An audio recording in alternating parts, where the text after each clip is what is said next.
जय जगन्नाथ बंधुगण आजिर एही भिडियो रे आमे जानिबा मिथुन राशिर व्यक्तिविशेषंक पई मार्च 2026 मासटी किपरि रहिबो।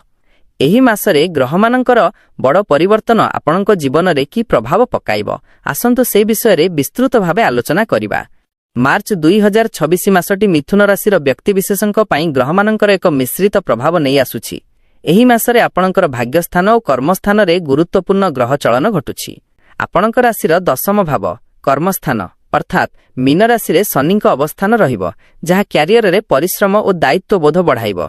बृहस्पति आपणक निज राशि रे प्रथम भाव रहिबे। मार्च 11 रे गुरु मार्गी डायरेक्ट हेबा फल रे आपणक आत्मविश्वास और मानसिक शांति वृद्धि पाइबो। आपणक राशिर अधिपति बुध फेब्रुआरी 26 रु मार्च 21 पर्यंत बक्री रहिबे। एही समय रे कथावार्ता और जोगाजोग रे सतर्क रहिबा आवश्यक। भिनस मार्च 2 रे शुक्र मीन राशि को दशम भाव प्रवेश करिवे, जहा चाकरी क्षेत्र रे उन्नति और सुनाम आनिबो। मार्च 15 रे सूर्य कुंभ राशि रु मीन राशि को गमन करिवे। कार्य क्षेत्र रे शनि और शुक्रंक प्रभाव रु नुआ सुजोग मिली पारे, किंतु परिश्रम अधिक करिबाकू पड़िबो। बुध बक्री हेतु स्नायुगत समस्या प्रति सतर्क रुहंतु। मार्च 21 पर्यंत बुध बक्री थिबारु कोनोसी बड़ चुक्तिपत्र बा निष्पत्ति नेबा पूर्वरु दुई थर चिंता करंतु। मार्च 2026 मासटी मिथुन राशिर व्यवसायी मानक पई एक अत्यंत प्रभावशाली एवं समयोपयोगी मास हेबाकू जाउछि। आपणक राशिर अधिपति बुध एवं भाग्याधिपति शनिक शुभ स्थिति हेतु व्यवसाय रे नूतन सुजोग मिलिबो। जदि आपण कोनोसी नुआ प्रोजेक्ट किंबा बड़ पई अपेक्षा करथिले, तेबे एही मासरे ताहा सफल हेबार संभावना अधिक। मार्च 11 परे गुरु मार्गी हेउथिबारु आपण कोनोसी अभिज्ञ व्यक्ति बा विशेषज्ञक परामर्श पाइबे, जहा आपणक व्यवसाय को एक नुआ शिखर को नै जिवो। शुक्रंक प्रभावरु व्यवसाय रे चमक आसीबो। आपणकर नुआ नुआ लोकंक सह संपर्क स्थापन हेबो, जहा भविष्यत पई लाभदायक हेबो। मार्च 21 पर्यंत बुध बक्री अवस्था रे रहिबे। एही समय रे व्यावसायिक कारोबार बा चुक्तिपत्र कॉन्ट्रैक्ट स्वाक्षर करिबा समय रे कागजपत्र भल भावे पढ़ी नियंतु। भूल बुझामणा जोगु पार्टनरंक सह सामान्य मनमालिन्य होई पारे, तेणु स्पष्ट भावे कथावार्ता करंतु। व्यवसाय रे विनियोग होइथिबा पुंजीरु भल रिटर्न मिलिबो। आर्थिक दृष्टिकोणरु मासटी अत्यंत शुभ। बड़ धरणर नुआ पुंजी विनियोग मार्च 21 परे बुध मार्गी हेबा परे कले अधिक शुभ फल मिलिबो।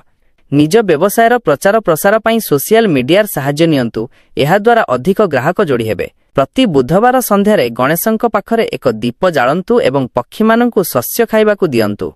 एहा द्वारा व्यावसायिक बाधाविघ्न दूर हेबो। मास आरंभरु शुक्र आपणकर कर्मस्थान रे प्रवेश करिवे, जेउठारे शनि पूर्वरु अवस्थान करूछंती।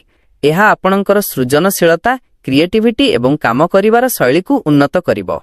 उपरिस्थ कर्मचारींक निकटरे आपणकर प्रशंसा बढ़िवो। मार्च 15 परे सूर्यंकर दशम भाव को आगमन हेबो।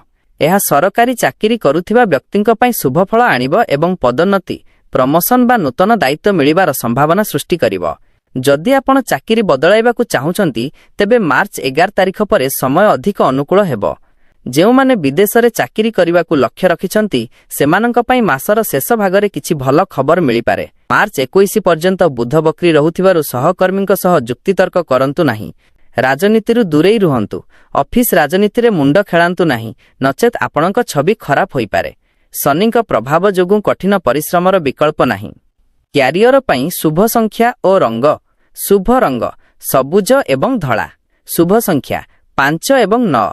आपणक राशिर अधिपति बुध फेब्रुआरी 26 रु मार्च 21 पर्यंत बक्री रहुछंती।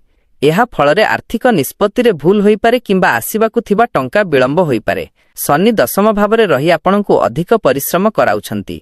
आय तुलना रे व्यय एक्सपेंसेस अधिक हेबार संभावना रहिछि। मार्च 11 परे गुरु जुपिटर मार्गी हेबा फलरे आपणकर बुद्धि और विवेक वृद्धि पाइबो। आपण नुआ आयर पंथा खोजी पाइबे। मार्च 21 परे बुध मार्गी हेबा परे आर्थिक बाधाविघ्न कमिबाकू लागिबो। बकेया टंका स्टॉक मनी फेरी पाइबार जोग बनुछि। मार्च शेष सप्ताह सूर्य और शुक्रंक शुभ प्रभावरु व्यवसाय किंबा चाकरीरु अर्थ लाभर भल सुजोग आसिबो। जदि आपण अर्थ अभाव किंबा ऋण जोगु चिंतित अछंती, तेबे एही उपाय करंतु। प्रति शुक्रवार दिन महालक्ष्मींक पाखरे एक घिय दीप जाळंतु एवं कनकधारा स्तोत्र शुणंतु बा पाठ करंतु। प्रति बुधवार दिन पक्षी मानंकु सबुज मुग खाइबाकू दियंतु। एहा बुध ग्रह को शांत रखे एवं आय बढ़ाए। जदि ऋण अधिक होईछि, तेबे शनिवार दिन कला कपड़ा बा राशि तेल दान करंतु। ପ୍ରତିଦିନ ସକାଳେ ଓಂ ଶ୍ରୀଂ ହ୍ରିଂ କ୍ଲିଂ ତ୍ରିଭୁବନ ମହାଲକ୍ଷ୍ମୀ अस्माकं ଦାରିଦ୍ର୍ୟ ନାଶୟ ପ୍ରଚୁର ଧନଂ ଦେହି ଦେହି କ୍ଲିଂ ହ୍ରିଂ ଶ୍ରୀଂ ଓಂ ମନ୍ତ୍ରଟିକୁ 11 ଥର ଜପ କରନ୍ତୁ। ମାର୍ଚ୍ଚ 21 ପୂର୍ବରୁ କାହାକୁ ବଡ଼ ଅଙ୍କର ଟଙ୍କା ଉଧାର ଦିଅନ୍ତୁ ନାହିଁ। ସେୟାର ମାର୍କେଟ କିମ୍ବା ଜୁଆ ଖେଳରେ ପୁଞ୍ଜି ବିନିଯୋଗ କରନ୍ତୁ ନାହିଁ। ମିଥୁନ ରାଶିର ଛାତ୍ରଛାତ୍ରୀଙ୍କ ପାଇଁ ମାର୍ଚ୍ଚ 2026 ମାସଟି ଶିକ୍ଷା ଓ ବିଦ୍ୟା କ୍ଷେତ୍ରରେ କିଛି ନୂଆ ଅନୁଭୂତି ନେଇ ଆସୁଛି। ବିଦ୍ୟାଦାତା ବୃହସ୍ପତି ଆପଣଙ୍କ ନିଜ ରାଶିରେ ରହିଛନ୍ତି। ମାର୍ଚ୍ଚ 11 ତାରିଖରେ ଗୁରୁ ମାର୍ଗୀ ଡାଇରେକ୍ଟ ହେବେ, ଯାହା ଆପଣଙ୍କ ବୁଦ୍ଧିକୁ ପ୍ରଖର କରିବ ଏବଂ ଜଟିଳ ବିଷୟଗୁଡ଼ିକୁ ବୁଝିବାରେ ସାହାଯ୍ୟ କରିବ। ବୁଧ ହେଉଛନ୍ତି ଆପଣଙ୍କ ରାଶିର ଅଧିପତି ଏବଂ ବୁଦ୍ଧିର କାରକ। ମାର୍ଚ୍ଚ 21 ପର୍ଯ୍ୟନ୍ତ ବୁଧ ବକ୍ରୀ ରେଟ୍ରୋଗ୍ରେଡ୍ ରହିବେ। ଏହି ସମୟରେ ପଢ଼ିଥିବା କଥା ଭୁଲିଯିବା ବା ପରୀକ୍ଷାରେ ପ୍ରଶ୍ନ ବୁଝିବାରେ ସାମାନ୍ୟ ଦ୍ୱନ୍ଦ୍ୱ ସୃଷ୍ଟି ହୋଇପାରେ। କର୍ମାଧିପତି ଶନି ଦଶମ ଭାବରେ ରହିଥିବାରୁ ଆପଣଙ୍କୁ ଅଧିକ ପରିଶ୍ରମ କରିବାକୁ ପଡ଼ିବ। ଆପଣଙ୍କୁ ଅଧିକ ସମୟରେ ବସି ପଢ଼ିବାକୁ ହେବ। ଅଳସୁଆମୀ କଲେ ସମସ୍ୟା ହୋଇପାରେ। କେବଳ ପଢ଼ନ୍ତୁ ନାହିଁ, ବରଂ ଲେଖିବା ଅଭ୍ୟାସ କରନ୍ତୁ।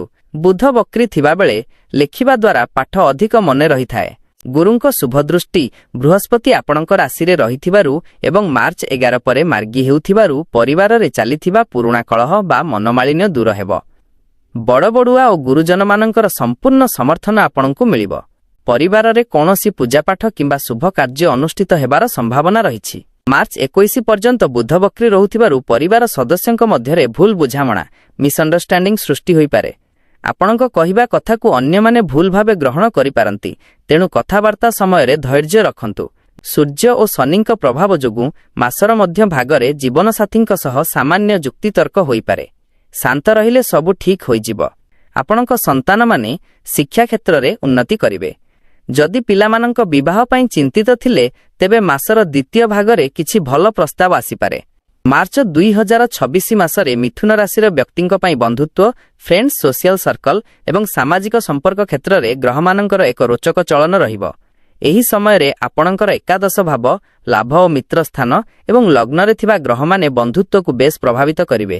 ଆପଣଙ୍କ ରାଶିରେ ବୃହସ୍ପତି, ଜୁପିଟର ଥିବାରୁ ଆପଣଙ୍କ ବନ୍ଧୁ ସର୍କଲରେ ଆପଣଙ୍କର ସମ୍ମାନ ବଢ଼ିବ। ଆପଣଙ୍କ ପରାମର୍ଶକୁ ବନ୍ଧୁମାନେ ଗୁରୁତ୍ୱ ଦେବେ। ମାର୍ଚ୍ଚ 11ରେ ଗୁରୁ ମାର୍ଗୀ ହେବା ପରେ କୌଣସି ପୁରୁଣା ବନ୍ଧୁଙ୍କ ସହ ପୁଣି ଥରେ ଦେଖା ସାକ୍ଷାତ ହେବାର ଶୁଭ ଯୋଗ ରହିଛି। ମାସର ଦ୍ୱିତୀୟ ଭାଗରେ ବନ୍ଧୁମାନଙ୍କ ତରଫରୁ କୌଣସି ବଡ଼ ଧରଣର ସାହାଯ୍ୟ, ଆର୍ଥିକ କିମ୍ବା ମାନସିକ ମିଳିପାରେ। ମାର୍ଚ୍ଚ 2ରେ ଶୁକ୍ରଙ୍କ ସ୍ଥିତି ପରିବର୍ତ୍ତନ ହେତୁ ଆପଣ ନୂଆ ନୂଆ ଲୋକଙ୍କ ସହ ମିଶିବେ। କୌଣସି ସାମାଜିକ ଉତ୍ସବ ବା ପାର୍ଟିରେ ଯୋଗ ଦେଇପାରନ୍ତି। ସୂର୍ଯ୍ୟଙ୍କ ଶୁଭ ସ୍ଥିତି ଯୋଗୁଁ ସମାଜର ପ୍ରତିଷ୍ଠିତ ବ୍ୟକ୍ତିମାନଙ୍କ ସହ ଆପଣଙ୍କର ବନ୍ଧୁତ୍ୱ ଗଢ଼ି ଉଠିବ, ଯାହା ଆପଣଙ୍କ କ୍ୟାରିୟର ପାଇଁ ଲାଭଦାୟକ ହେବ। ମାର୍ଚ୍ଚ 21 ପର୍ଯ୍ୟନ୍ତ ବୁଧ ଆପଣଙ୍କ ରାଶିର ଅଧିପତି ହୋଇଥିବାରୁ ଏବଂ ବକ୍ରୀ ଥିବାରୁ ବନ୍ଧୁମାନଙ୍କ ସହ କଥାବାର୍ତ୍ତା ବେଳେ ସତର୍କ ରୁହନ୍ତୁ। ଶୁଭ ସମୟ ମାର୍ଚ୍ଚ 12ରୁ ମାର୍ଚ୍ଚ 25 ମଧ୍ୟରେ ବନ୍ଧୁମାନଙ୍କ ସହ ଭ୍ରମଣ ଯୋଗ ରହିଛି। ଶୁଭ ରଙ୍ଗ ସବୁଜ ଓ ହଳଦିଆ। ଏହି ରଙ୍ଗର ପୋଷାକ ପିନ୍ଧି ବନ୍ଧୁଙ୍କ ସହ ମିଶିଲେ ସମ୍ପର୍କର ଭଲ ରହେ। ବନ୍ଧୁଙ୍କୁ କୌଣସି ପ୍ରତିଶ୍ରୁତି ଦେବା ପୂର୍ବରୁ ଚିନ୍ତା କରନ୍ତୁ, କାରଣ ବୁଧ ବକ୍ରୀ ଯୋଗୁଁ ତାହା ପୂରଣ କରିବାରେ ବାଧା ଆସିପାରେ। ପ୍ରତି ବୁଧବାର ଦିନ ବନ୍ଧୁମାନଙ୍କ ସହ କିଛି ସମୟ ବିତାନ୍ତୁ ବା ସାମାନ୍ୟ ମିଠା ଖାଇବାକୁ ଦିଅନ୍ତୁ। ଏହାଦ୍ୱାରା ସମ୍ପର୍କ ଦୃଢ଼ ହେବ।